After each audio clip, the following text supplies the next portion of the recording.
Hola, me llamo José Manuel García Montes, soy profesor titular en el Departamento de Psicología de la Universidad de Almería y es para mí un placer presentar esta comunicación dentro del 29º Congreso Internacional sobre Nuevas Tendencias en Humanidades. El título de la presentación será El consumo de éxtasis. ¿Por qué se necesita una perspectiva cultural para entender el consumo de las drogas?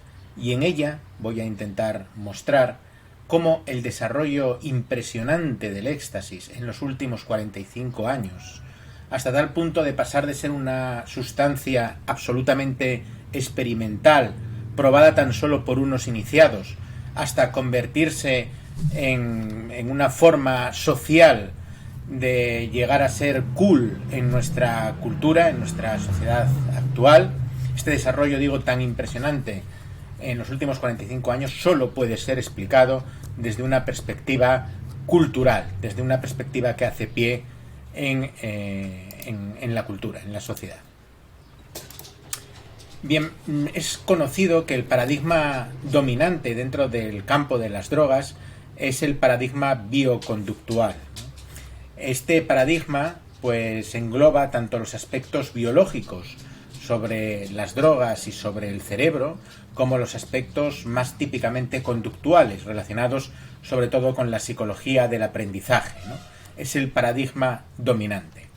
Sin embargo, este paradigma deja fuera de la consideración precisamente lo que más importa para alguien que estudia las drogas, que es la experiencia de la persona que consume las drogas, el punto de vista interno, émic, particular, fenomenológico del consumidor, y deja también fuera algo que es absolutamente central: la cultura, el contexto, la situación, el momento, la circunstancia en que la persona consume las drogas. Sin lugar a dudas, las drogas producen efectos sobre un cerebro, sin lugar a dudas, las drogas producen efectos sobre la conducta, pero las drogas no pueden ser explicadas solo en base a sus características bioquímicas o a los efectos conductuales que produce en los organismos. Hace ya años que Thomas Szasz, el conocido antipsiquiatra, en un libro fundamental sobre el tema que se llama Nuestro derecho a las drogas, decía que si el estudio de la toxicomanía pertenece a la farmacología porque la dependencia tiene que ver con las drogas, entonces el estudio del bautismo pertenecería a la química inorgánica porque dicha ceremonia tiene que ver con el agua. Evidentemente no se niega que en las adicciones y en el consumo de drogas estén implicadas las drogas, ¿no? Lo que sí se niega es que solamente una explicación reduccionista pueda dar cuenta de un fenómeno tan complejo, tan plural y tan multifactorial. Por eso recurrimos a una perspectiva que tiene también su historia dentro del estudio de las drogas, que es la perspectiva sociocultural. La perspectiva sociocultural pretende explicar el contexto en el que el consumo de drogas tiene lugar para así poder llegar a una comprensión holística, global del fenómeno. El objetivo de la presente comunicación es, por lo tanto, comprender este espectacular desarrollo del éxtasis en los últimos 45 años y cómo muestra muy a las claras la importancia de la cultura, de cómo las drogas se engarzan, hacen sinergia, hacen simbiosis con una determinada cultura, y solo a partir de esta simbiosis entre droga y cultura se puede entender el consumo de los individuos, ¿no? Por qué un individuo puede llegar a consumir una droga y eventualmente a convertirse en un adicto a la misma. Vamos a repasar en primer lugar la historia del éxtasis. ¿Cómo es que nació el éxtasis? Para poder lograr entender este desarrollo en los últimos 45 años. Bien, pues habría que decir que el éxtasis nace en el año 1912 en Alemania. Se llama MDMA, metildioximetanfetamina, y fue sintetizada por primera vez en 1912, ¿no? prácticamente quedó sin ningún uso terapéutico. Puntualmente en algún año se utilizó pues para reducir peso, ¿no? Como un producto que producía una cierta anorexia y por lo tanto tenía ventajas a la hora de producir una disminución en el peso de sus consumidores, pero prácticamente no se utilizó, quedó como un producto marginal y sin prácticamente ningún uso farmacológico. Es a mediados de los 70, hacia el año 1975, cuando unas estudiantes comentaron a Alexander Shulgin, un químico que estaba absolutamente especializado en sustancias que producían alteraciones de conciencia, ¿no? Pues le comentaron que habían probado una sustancia, la MDMA, que él mismo había tratado en alguna obra y que habían tenido una experiencia pues realmente agradable. Entonces esto animó a Alexander Shulgin a sintetizar de nuevo MDMA y a probarlo él mismo.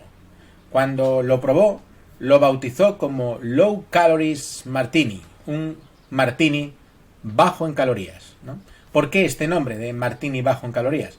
Pues porque él pensaba que no llegaba a producir una experiencia psicodélica completa, como si, por ejemplo, lo podía producir la dietilamida del ácido lisérgico, el LSD, ¿no? Pero que tal vez la droga tuviera su sentido, tuviera interés, cuando no era necesario llegar a producir una experiencia psicodélica completa, cuando sería suficiente pues un avance, ¿no? Un cambio en el estado de conciencia, pero sin llegar a una experiencia psicodélica plena. En 1977 ofrece Shulgin una cierta cantidad de esta sustancia a un psicólogo que ejercía su profesión en Oakland, en Estados Unidos. Este psicólogo, se conoce su nombre en clave, por decirlo así, se le conoce como Adam, ¿no?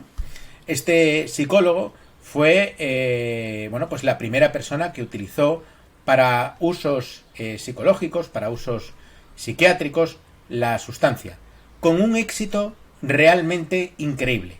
Y Adam se pasó pues prácticamente hasta 1985 recorriendo los Estados Unidos de costa a costa y aplicando su terapia con la ayuda, con el coadyuvante de la MDMA. Fue una sustancia con importantes usos en el ámbito de la psicoterapia. Habría que decir en relación con esto que actualmente también hay ensayos clínicos que intentan probar la eficacia de la MDMA para el trastorno de estrés postraumático. Y estos ensayos clínicos actuales son realmente prometedores, ¿no? Parece que efectivamente tiene un importante efecto la sustancia sobre el trastorno de estrés postraumático. Sin embargo, curiosamente, a pesar de los éxitos terapéuticos que obtenía la sustancia, que todavía sigue obteniendo hoy en día, en 1985 se añade la MDMA a la lista 1 de sustancias sin ningún uso terapéutico y por lo tanto acaba prohibida, es decir, pasa a ser una sustancia ilegal. Ni qué decir tiene que esto aviva aún más el interés por la sustancia. Es decir, es una constante prácticamente en el ámbito de las drogas. Cuando una sustancia se prohíbe, generalmente el público en general, la población en general, se vuelve más interesada hacia esa sustancia que acaba prohibida. De todas formas, esta sustancia ya estaba en las calles, no tenía solamente un uso terapéutico, no solamente era el uso de Adam. Entre 1977 y 1985, según nos comentan Sainz Martínez y colaboradores, el éxtasis estaba siendo consumido principalmente por 4 colectivos. Estudiantes universitarios, en los campus había impregnado seriamente la MDMA, compitiendo con otras drogas como la marihuana o como la LSD, y tenía realmente una cierta importancia dentro de los campus. Es una droga, como veremos, fundamentalmente juvenil. aunque ello no quita que haya consumidores maduros, pero principalmente es una droga juvenil, y antes de 1985, antes de su prohibición, era una droga consumida por gente joven, por estudiantes universitarios, también por yuppies, ¿no? Se conoció durante algún tiempo como el psicodélico de los yuppies, pues gente que llevaba un estilo de vida muy estresado, ¿no? Muy dependiente de los mercados financieros, etcétera, etcétera, y que encontraba en la MDMA un cierto refugio para descargar tensiones y relajarse. También era habitual en los pubs del ámbito gay, y también entre la gente del New Age, la gente de la era de Acuario, etcétera, etcétera. También era una droga relativamente habitual, ¿no?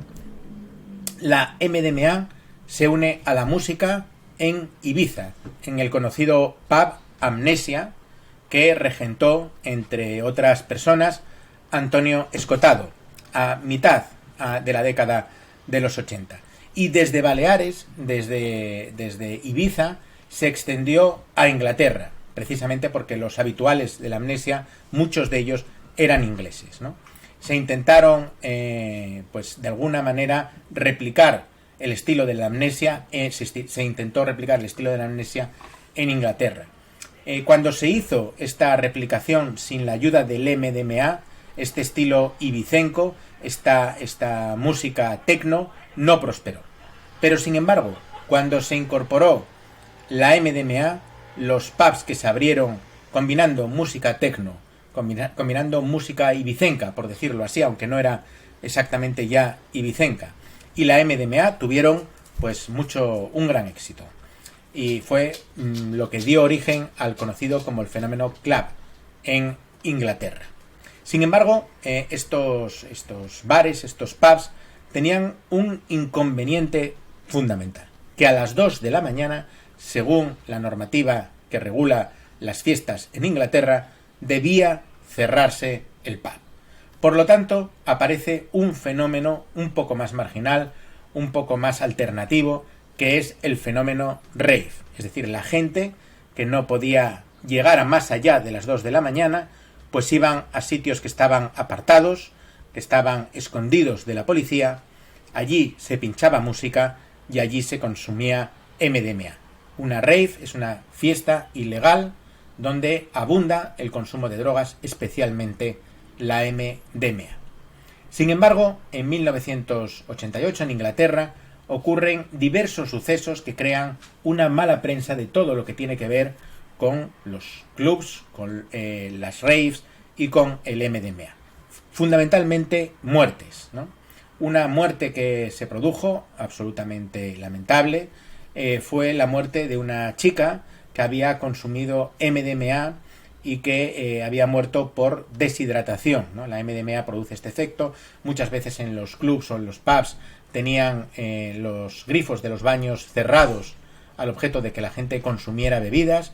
Pues esta mujer, esta chica, no pudo consumir agua y murió por un problema de deshidratación.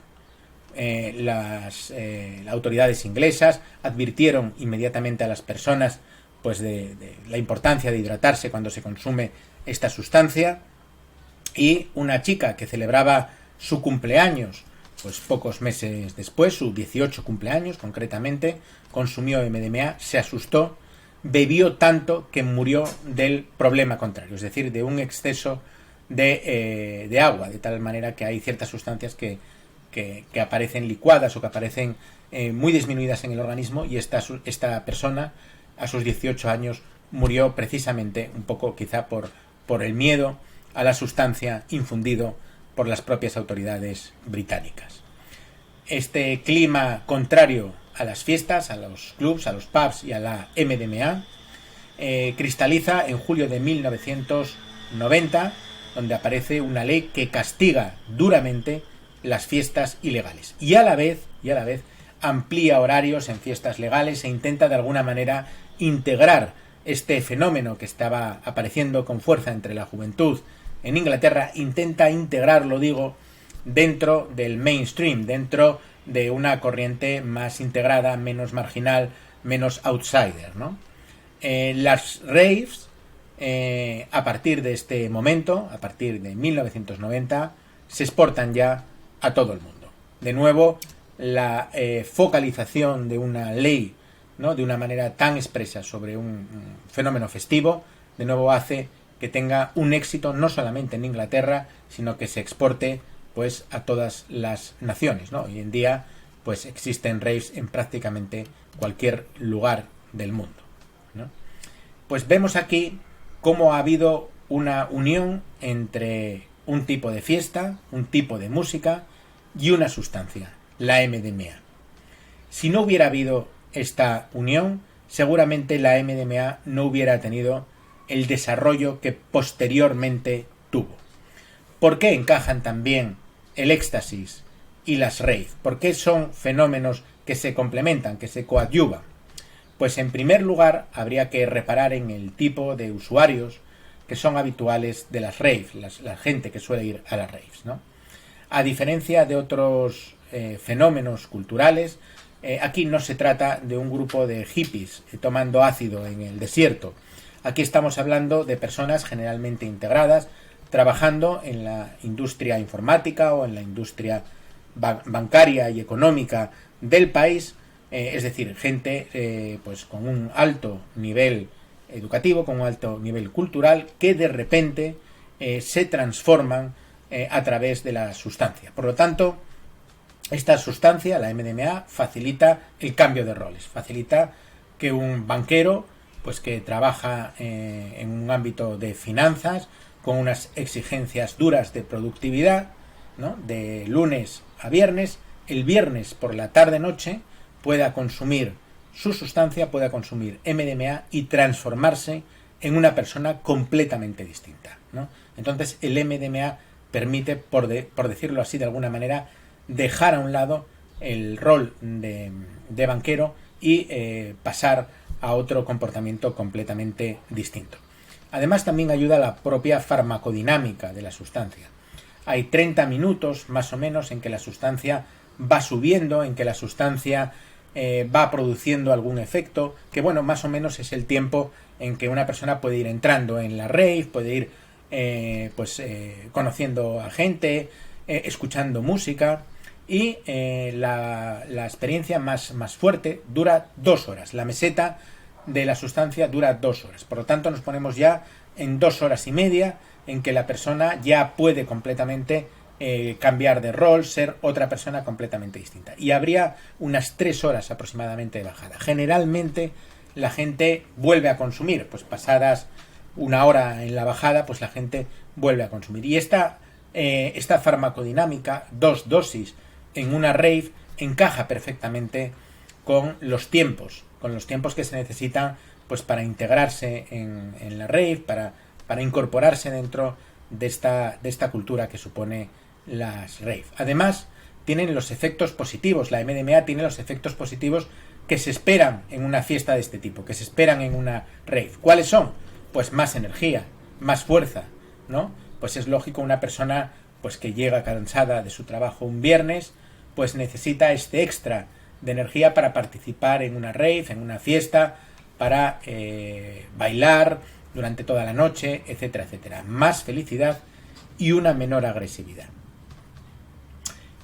Todos estos efectos encajan perfectamente con lo que se espera de las rave. Este movimiento tenía un lema que era PLUR, P-L-U-R, Peace, Love, Unity and Respect, ¿no? Y estas son un poco pues cualidades que se pueden obtener más fácilmente con la ayuda de las rave, de la sustancia, de la MDMA.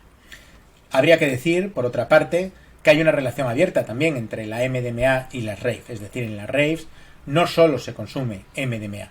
Posiblemente en un principio se consumiera más MDMA que cualquier otra sustancia, pero con el tiempo hay multitud de lo que se llaman club drugs, ¿no? Desde el éxtasis líquido, la ketamina, se consume sin duda cocaína y en general prácticamente cualquier sustancia. Igualmente habría que decir que la MDMA se ha extendido a otros contextos que no son las rave. Por ejemplo, Boeri y colaboradores nos hablan de los clubs de hip hop, también nos hablan de los conciertos, de los parques, de los supermercados e incluso de los domicilios de los propios consumidores. No dejan de existir unas confesiones de un consumidor maduro.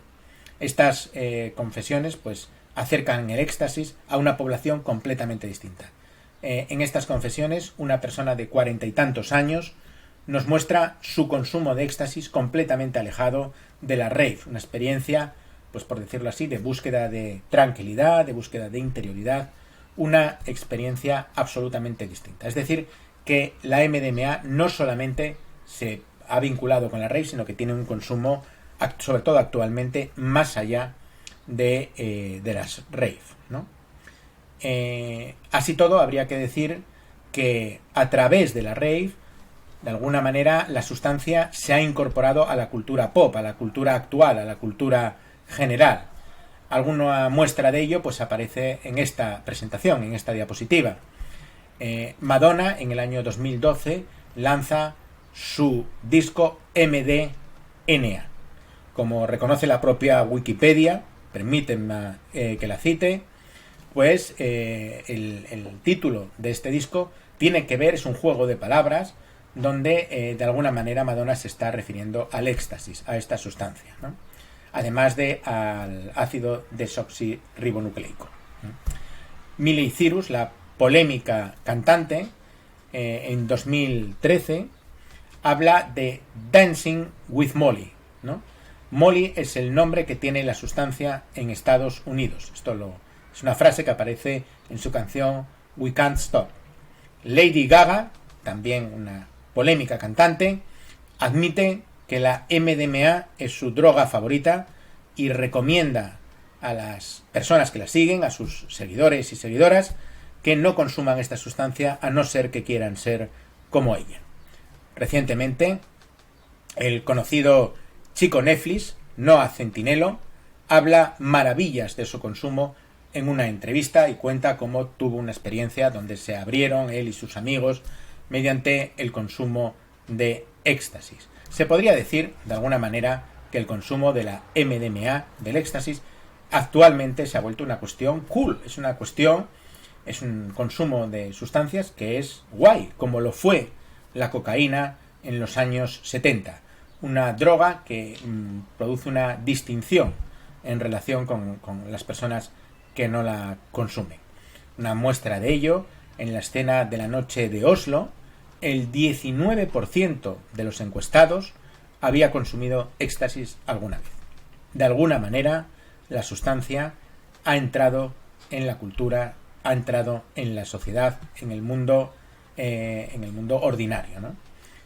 Por lo tanto, vemos que en 45 años, del momento en que una estudiante comenta a Shalgin que ella ha consumido esta sustancia hasta el momento actual, en estos 45 años, el éxtasis ha tenido una expansión que es realmente impresionante. En 45 años ha pasado de no ser nada, de no ser una sustancia conocida, a ser una de las sustancias más presentes en la cultura juvenil actual. ¿Cómo ha sido posible esta evolución? ¿Cómo puede explicarse este impresionante desarrollo de la sustancia y que haya miles y miles y millones de consumidores de éxtasis en el mundo?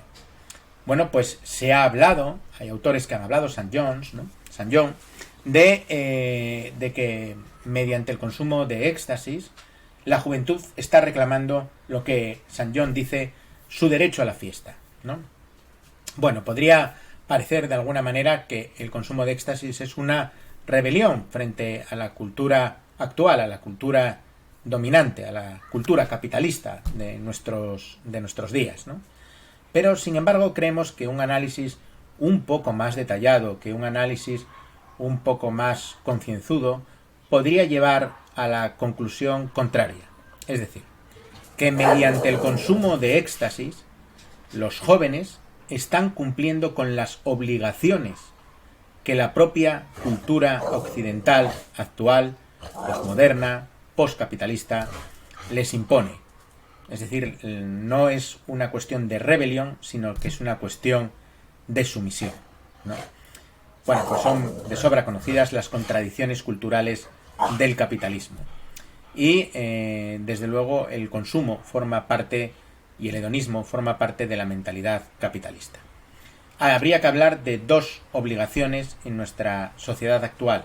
Por un lado, la obligación de ser feliz, de la que habla Pascal Bruckner en 2001, y Held en el 2002, algo parecido, habla de la tiranía de la actitud positiva. Pues esta actitud positiva, esta felicidad, era, como habíamos visto en la diapositiva anterior, uno de los efectos más habituales de la MDMA. La MDMA lo que hace a los individuos es sentirse feliz y no sentirse agresivos. Bueno, pues es el efecto más habitual de la sustancia. Por lo tanto, consumiendo esta sustancia, las personas responden a esta obligación de ser felices. No es casualidad que el smiley haya sido precisamente el signo secreto un poco, ¿no? El signo que había entre las personas que iban a las raves, ¿no? Sin embargo, habría que decir también que este efecto de la sustancia tiene después un contraefecto, tiene después una posreacción. Es decir, que la persona, una vez que pasa un tiempo, generalmente 24 o 48 horas, vuelve de nuevo a estar triste, a estar deprimido, ¿no?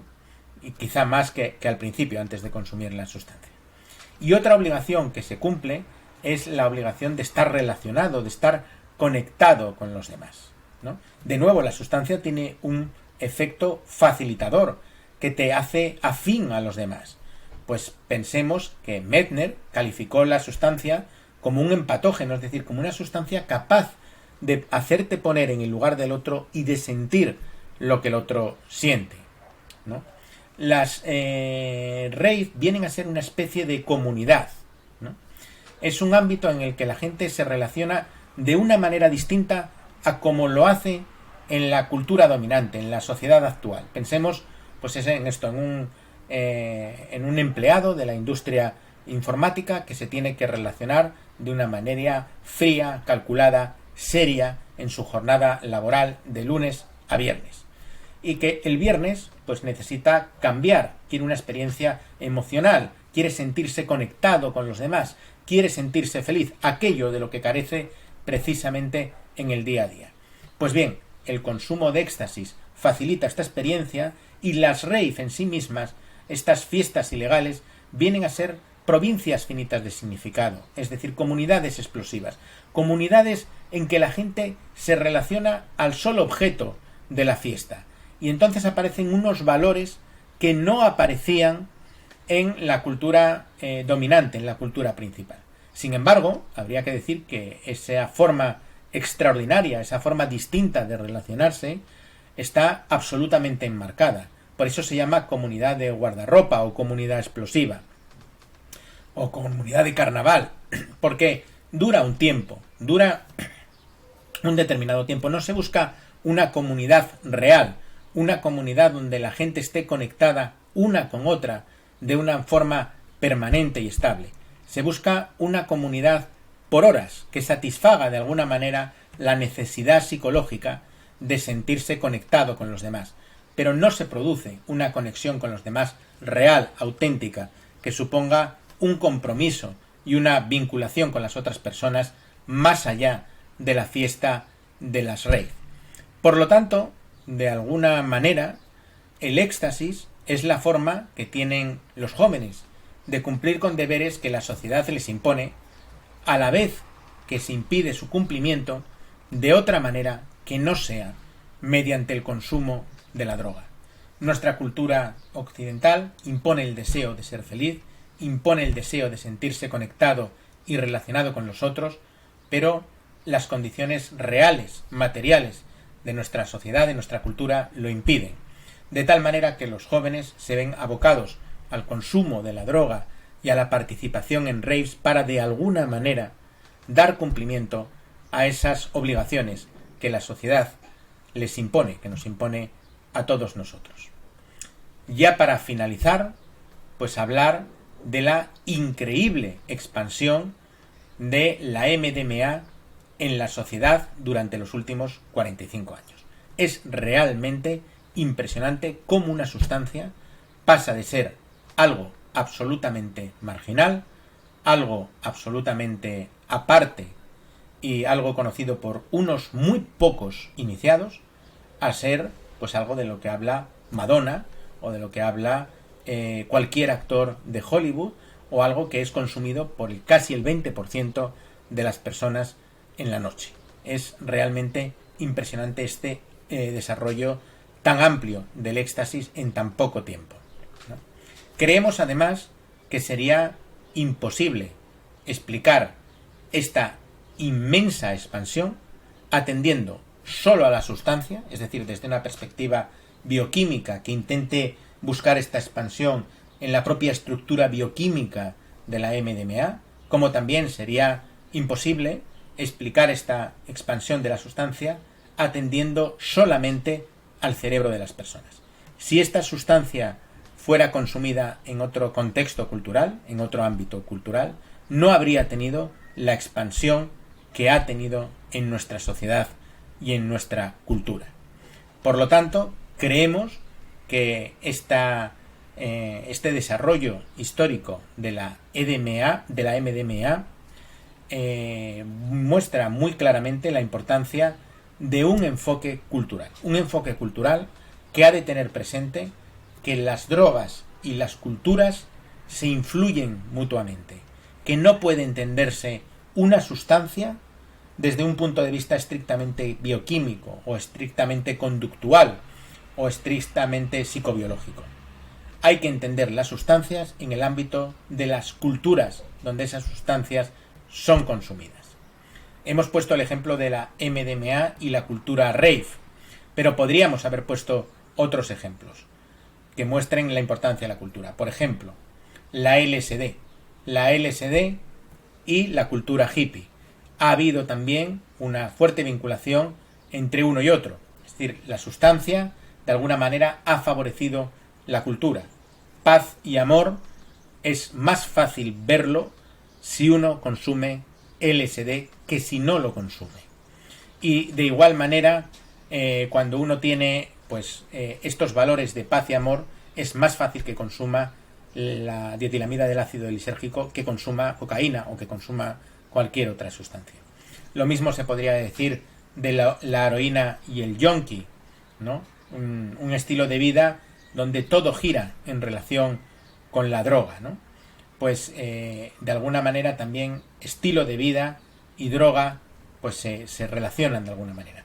Y lo mismo se podría decir del fenómeno que ocurrió en la época en los años 80 del pasado siglo XX, donde la cocaína era consumida por la élite financiera y cultural del país y era vista como una droga absolutamente limpia, como una droga completamente distinta de las otras sustancias que consumían otras personas. De alguna manera, el estilo de vida sofisticado, de alguna manera el estilo de vida activo, de una manera el estilo de vida ligeramente agresivo, ligeramente sobreexcitado de los años 80, del mundo financiero, de Wall Street, etcétera, etcétera, difícilmente se pueda entender sin esta sustancia, difícilmente se pueda entender sin la cocaína. Obviamente, las sustancias evolucionan y puede ser perfectamente que determinados estimulantes pues casen bien con una cultura en un momento y en otro momento casen con otra cultura. Por ejemplo, la propia cocaína. La cocaína hemos defendido que es una sustancia vinculada a la figura del yuppie, a la élite financiera, pero habría que tener presente que en los años 20 de también el pasado siglo XX, esta sustancia era una droga prostibularia y las prostitutas del Soho, las prostitutas en Madrid, consumían cocaína. Podría ser tentador pensar que consumían cocaína, que se prostituían para consumir cocaína, pero más bien eran lo contrario. Es decir, eran mujeres que durante el día trabajaban en sus respectivos oficios y por la noche necesitaban el extra de la cocaína para seguir trabajando de alguna manera. Y era una droga vinculada a un ambiente absolutamente marginal y empobrecido. Y también podríamos decir que posteriormente, después de los años 80, ya en los 90 y principios del siglo XX, la cocaína fue expandiéndose hacia otros ambientes culturales que no eran las élites financieras y económicas de los países en los que se introducía, y pasó a ser, pues por ejemplo, los chicos ingleses que habían crecido con la anfetamina se pasaron muy rápido a la cocaína, y también pasó a ser en parte una droga marginal. Por lo tanto, no hay, por decirlo así, una foto fija. Las drogas favorecen ciertos aspectos de ciertas culturas seleccionan ciertos aspectos de las drogas, y hay una relación bidireccional entre la sustancia y la cultura, ¿no? En esta relación bidireccional hay dos elementos que son importantísimos para entender la articulación del individuo, ¿no? Cómo la droga permite una mejor articulación del individuo y la cultura, que son los mitos y los ritos en la construcción de las drogas y de los efectos de las drogas. Es decir, toda cultura tiene una serie de mitos sobre sus drogas. Pues toda cultura establece qué drogas son buenas y qué drogas son malas, qué efectos tienen las drogas o determinada droga y qué efecto tiene otra determinada droga. Todo esto son, pues, mitos, narraciones sobre las drogas. Y además las drogas no se consumen en el vacío, se consumen en una ceremonia, en un rito, ¿no? Pues pensemos el consumidor de heroína, pensemos cómo este consumidor pues tiene todo un ritual, con la cuchara, con el encendedor, con la jeringuilla. Pensemos también en el consumidor de cocaína, como, bueno, pues hay también toda una ceremonia, todo un rito en relación pues con cortar la sustancia, con hacer las rayas, con preparar el turulo, etcétera, etcétera. Todo esto tiene es un rito, es un verdadero ritual que influye sin lugar a dudas, junto al mito, en los efectos que producen las drogas, que permite de alguna manera la articulación entre la cultura y el individuo, y el consumo de la droga por parte del individuo, estos mitos y estos ritos en los consumos, ¿no? Quisiera finalizar destacando que pues este análisis no es, desde luego, cuestión sencilla, pues precisamente por lo que comentábamos anteriormente. Este análisis cultural de las drogas tiene el problema de que nunca hay una foto fija, de que las culturas evolucionan, las drogas evolucionan.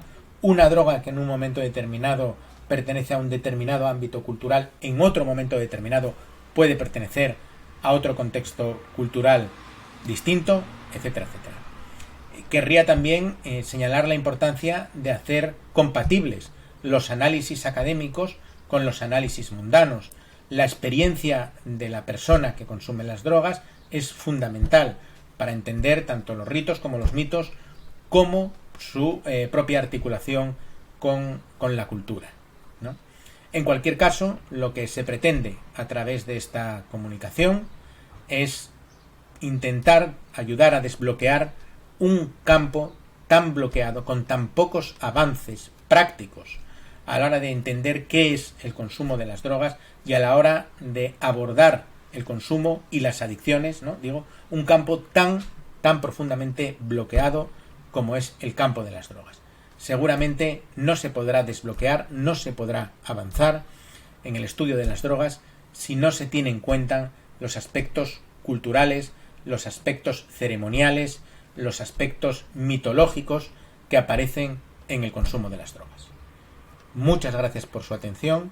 Estoy a su completa disposición para cualquier cuestión que quieran hacer a través del correo electrónico. Muchas gracias.